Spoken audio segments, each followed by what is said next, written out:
Welcome to my channel. The topic is tariff and non-tariff barriers. Okay, so let's discuss. तो tariff and non tariff barrier क्या है? इनको दोनों को हम ट्रेड बैरियर्स कहते हैं. ओके, तो ये क्या आती हैं? ये एक रिस्ट्रिक्शंस होती हैं कुछ जो इम्पोज की जाती हैं जो कंट्री है उसके एक्सपोर्ट और इम्पोर्ट पर. तो एक्सपोर्ट क्या होता है? जब एक कंट्री दूसरी कंट्री को चीज़ें गुड्स वो सेल करती है, इट मीन्स भेजती हैं बाहर, तो उसको हम एक्सपोर्ट कहते हैं. और इम्पोर्ट का क्या मीनिंग होता है? दूसरी कंट्री से चीज़ें लेना, परचेज करना. ओके, तो उसको हम इम्पोर्ट कहते हैं. तो गवर्नमेंट जो होती है वो डिस्ट्रक्शन लगाती है, कुछ मनाही लगाती है कि कैसे उसको रोका जा सके, डिस्करेज किया जा सके.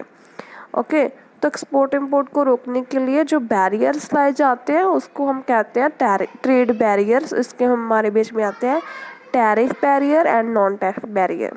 डन. तो कौन कौन से रीजंस होते हैं tariff and non tariff barrier के? क्यों गवर्नमेंट जो होती है वो बैरियर्स लाती है, जो रिस्ट्रिक्शंस लाती है अपने इंपोर्ट एक्सपोर्ट पर, to protect the domestic job को प्रोटेक्ट करने के लिए जो गवर्नमेंट है वो एक्सपोर्ट इंपोर्ट को डिस्करेज करती है. प्रोटेक्शन फ्रॉम डंपिंग से प्रोटेक्ट रखने के लिए भी जो बैरियर्स जो लाए जाते हैं. टू इम्प्रूव ट्रेड डेफिसिट जो होता है हमारी कंट्री का बीओपी में, उसको अच्छा करने के लिए, इम्प्रूव करने के लिए जो ये ट्रेड बैरियर्स लाए जाते हैं. टू अर्न मोर रेवेन्यू, और ज़्यादा रेवेन्यू अर्न करने के लिए जो ट्रेड बैरियर्स लगाए जाते हैं. प्रोडक्ट डोमेस्टिक जॉब्स कैसे हो गया? जैसे कि हमारी कंट्री में जॉब ज़्यादा होंगी, मीन्स जब हम अपना इम्पोर्ट करने की बजाय हम खुद प्रोडक्शन करेंगे तो हमें ज़्यादा एम्प्लॉयज़ चाहिए, तो लोगों को जॉब मिलेगी. ओके, डोमेस्टिक जॉब प्रोटेक्ट होंगी. डंपिंग क्या होता है? डंपिंग का टॉपिक मैं आपको नेक्स्ट वीडियो में कवर करवा दूँगी. डंपिंग का बेसिकली मीन्स होता है कि जब एक जो प्रोड्यूसर होता है वो अपनी कंट्री में कम जो है वही चीज़ें जो है अपनी कंट्री में हाई प्राइस पर सेल करता है, और जो दूसरी कंट्री होती है फॉरेन कंट्री उसमें कम प्राइस पर सेल कर कर वहाँ पर अपनी जगह बनाता है. ओके, उसको हम डंपिंग कहते हैं. तो उससे प्रोटेक्शन के लिए जो टैरिफ बैरियर्स लगाए जाते हैं, नॉन टैरिफ बैरियर्स. और डेफिसिट तो मैंने बता दिया बीओपी में जो होता है, और to earn more revenue. Okay,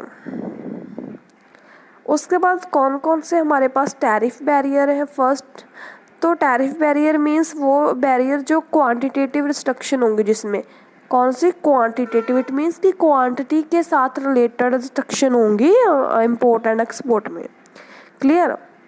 okay, तो फर्स्ट है हमारे पास import barrier. So custom duty imposed by the importing country. जो इम्पोर्टिंग कंट्री होती है, जो इम्पोर्ट कर रही होती है, वो कुछ कस्टम ड्यूटीज मीन्स कि कुछ टैक्स लाइक ओके, टैक्स जो है उसको इम्पोज कर देती है कि कोई भी गुड्स अगर जहाँ पर आई तो उस पर टैक्स लगेगा.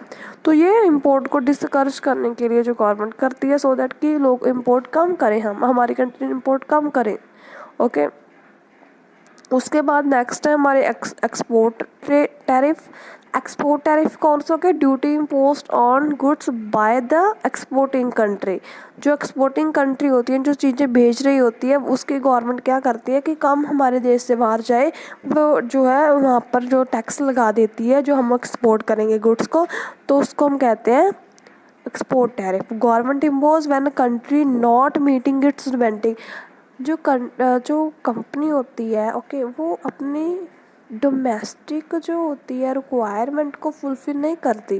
ओके, तो वो अपने डोमेस्टिक रिक्वायरमेंट को फुलफ़िल नहीं करती,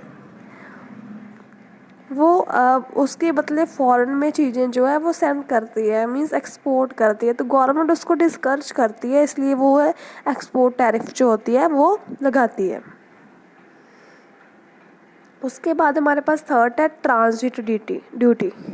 तो ट्रांजिट का मीन्स क्या होता है? इन बिटवीन, इट मीन रास्ते में जब एक्सपोर्ट हो रहा है सामान, जब इम्पोर्ट हो रहा है, कुछ भी दोनों तरफ से जब रास्ते में होता है सामान, उसको हम कहते हैं ट्रांजिट.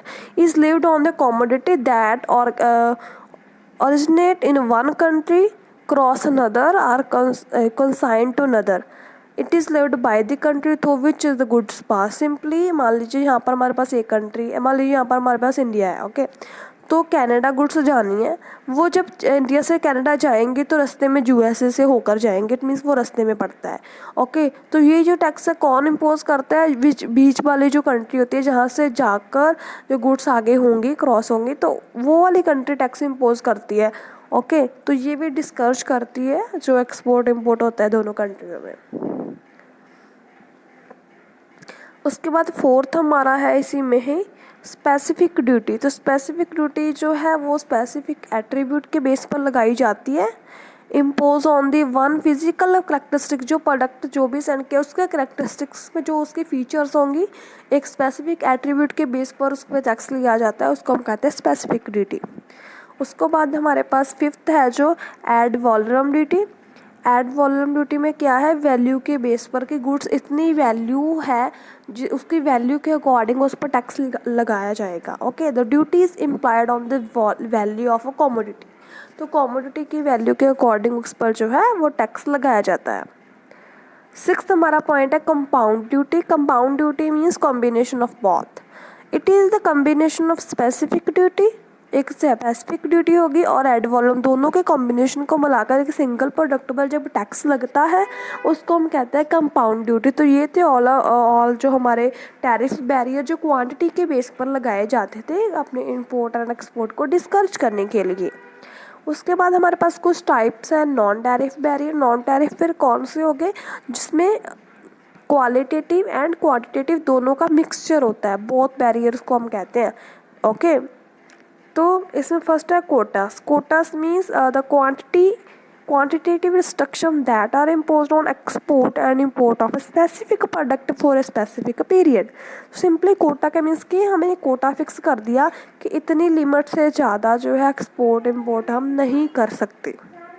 तो हमने लिमिट फिक्स कर दी कि मान लीजिए 5 kg से ज़्यादा हम जो है एक्सपोर्ट और इम्पोर्ट नहीं कर सकते, तो इतने के अंदर अंदर ही हम कर सकते हैं। तो ये कोटा फिक्स कर दिया गवर्नमेंट ने, तो उसको हम कहते हैं नॉन टैरिफ बैरियर। सेकंड है licensing. Licensing is granted by the government to allow the importing of certain goods of community. अगर हमने ये स्पेसिफिक गुड्स जो है उसको परचेज करना है या फिर एक्सपोर्ट करना चाहे इम्पोर्ट करना है, तो हमने लाइसेंस लेना होगा, ग्रांट किया जाएगा गवर्नमेंट के द्वारा।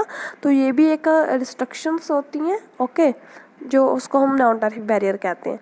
लास्ट हमारा पॉइंट है इसमें एम्बार्गो। एम्बार्गो क्या होता है? पार्शियल और complete prohibition of trade with any particular country mainly because of political issues and tension. तो सिंपली ये होता है कि हमारी कंट्री है जो उसके एक स्पेसिफिक कंट्री है, हमारी जो पर्टिकुलर कंट्री, उसके साथ हमारे रिलेशन अच्छे नहीं है। ओके, हमारे कोई पॉलिटिकल इश्यूज चल रहे हैं, कोई टेंशन्स चल रही हैं, कुछ बहुत ही इश्यूज चल रही है हमारे, तो हम उसके साथ जो अपना रिलेशन नहीं रखना चाहते, तो गवर्नमेंट रिस्ट्रिक्ट कर देती है कि आपको इस कंट्री के साथ कोई भी लेन देन नहीं करना है, कोई भी एक्सपोर्ट इम्पोर्ट नहीं किया जाएगा, फुली तौर पर प्रोहिबिटेड किया जाएगा, कम्प्लीटली जहाँ फिर पार्शली। इट मीन्स कि ये वाले प्रोडक्ट हम इससे कर सकते हैं एक्सपोर्ट इम्पोर्ट, ये वाले नहीं कर सकते। जहाँ तो पार्शल होगा, जहाँ कम्प्लीट की इससे कोई भी एक प्रोडक्ट भी नहीं लिया जाएगा, कम्प्लीटली उसको बैन कर दिया जाएगा गवर्नमेंट के द्वारा। तो ये था एम्बार्गो। ओके, तो ये थे ऑल ओवर हमारे जो है tariff and non tariff barrier जो गवर्नमेंट लगाती है अपने इम्पोर्ट एक्सपोर्ट को जो है वो डिस्करेज करने के लिए। ओके, तो thank you so much, keep on watching, keep on learning.